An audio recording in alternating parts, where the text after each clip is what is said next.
תאיר תסתובבי, ורותם תפסיקי לדבר. טוב, שאלה ראשונה. כמה זה יהיה 4 לחלק ל2?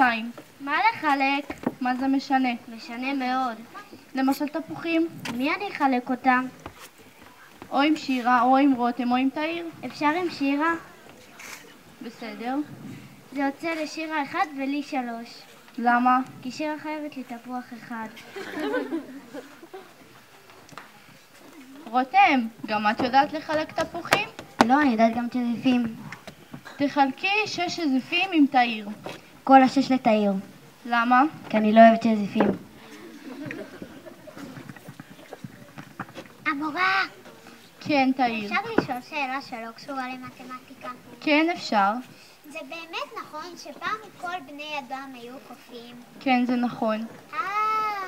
בגלל זה אני רואה עכשיו פחות קופים על כדור הארץ. עכשיו שאלה לשירה. שירה, אח שלך נתן לך 10 שקלים. לא, לך יש 10 שקלים, ואח שלך נתן לך עוד 10 שקלים. כמה זה יוצא?